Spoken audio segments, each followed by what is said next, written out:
observer. Nous, vous savez, les professeurs, nous observons et nous jugeons, même si nous ne semblons pas le faire. Depuis tout à l'heure, je vous observe. Je vous ai jugé. Croyez-moi, positivement, vous êtes brillants et brillantes.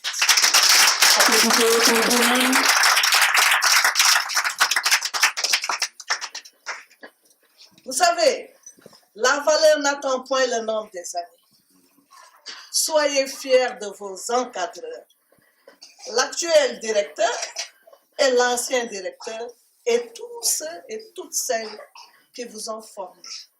Vous savez, le grand mal de la jeunesse d'aujourd'hui, le grand mal des élèves et étudiants, c'est qu'ils ont des problèmes de communication. J'ai vu ici des communicateurs qui nous ont dispensé, qui nous ont offert un excellent langage en français et en anglais et en portugais. J'ai vu, j'ai écouté, j'ai jaugé, j'ai jugé. Vous avez un excellent français, cela signifie que vous avez une base excellente. Et ce n'est pas pour rien que chaque fois que je demande à l'un ou à l'autre ce que vous faites cette année, vous me dites que vous êtes à des niveaux qui sont appréciables. L2, L3, master, doctorat. Monsieur, vous, en rasta, c'est vous en kaftan, il est docteur. Mais Ndianda doit être fier. Vous devez être fier. Et alors, connaissant votre environnement, les environs, je me suis dit tout à l'heure, il n'est pas étonnant que Senghor soit sorti de cet espace. Ah oui, c'est pas étonnant. J'ai vu ici beaucoup de Senghor hommes et beaucoup de Senghor femmes.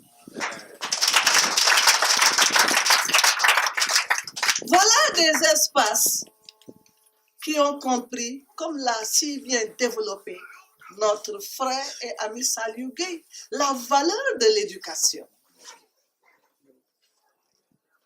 Vous savez, j'ai l'habitude de dire que sans éducation, on s'éloigne de l'homme et on se rapproche de l'animal.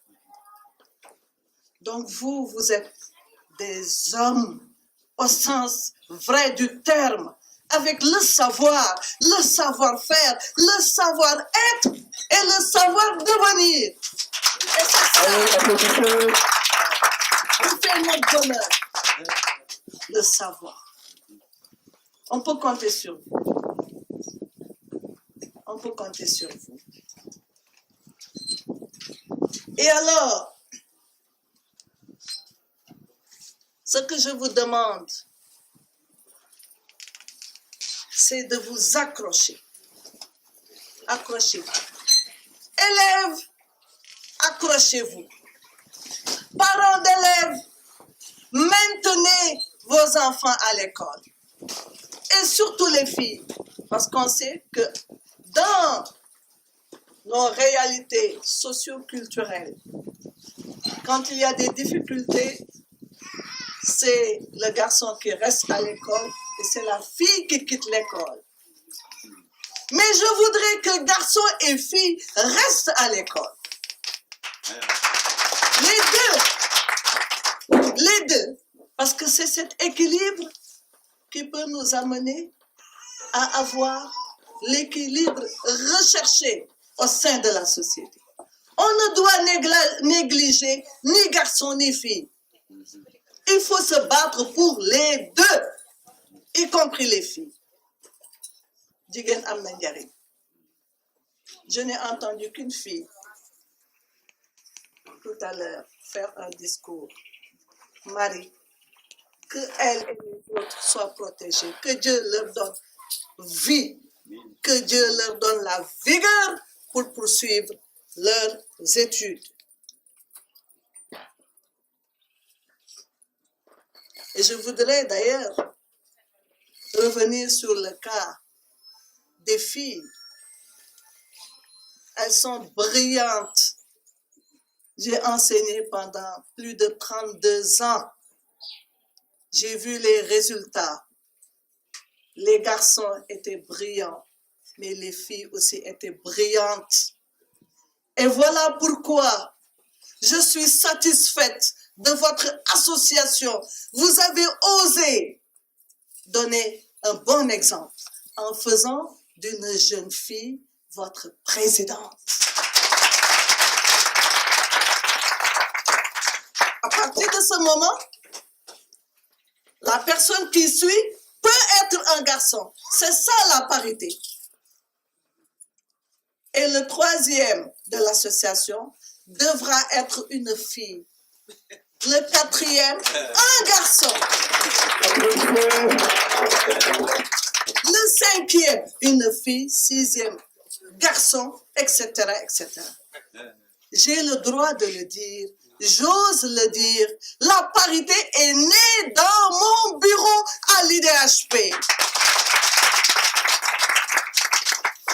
Et je connais la valeur des filles et des femmes.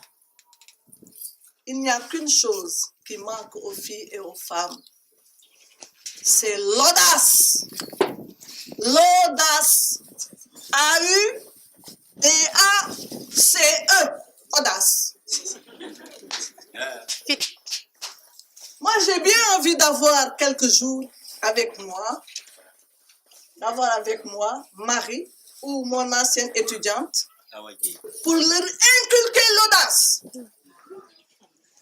pour qu'elles n'aient crainte quand elles prennent la parole. Elles ne disent que des choses sensées. Ce que Marie a dit, c'était tellement sensé, c'était tellement bien dit. Mais c'était la première occasion pour elle de prendre la parole et devant son père, l'émotion, la étreinte. Mais vous verrez la deuxième fois. Si jamais elle vient me voir, la prochaine fois, vous ne la reconnaîtrez plus.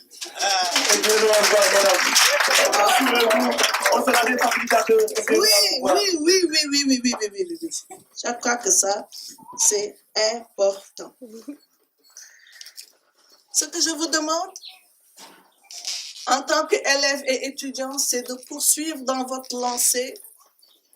Mais j'ai une déformation, vous le savez, en tant que professeur. Vous savez, dans ce grand amphi de l'UQAD, fac de droit, 3000, 4000 étudiants, où j'ai institué la rentrée de l'université. Je ne sais quelle année. J'appelais les collègues, les administrations, pour qu'on ait une rentrée solennelle. C'est ça qui est institué aujourd'hui. Je rappelais toujours la fable de La Fontaine, le laboureur et ses enfants, en retenant des phrases clés.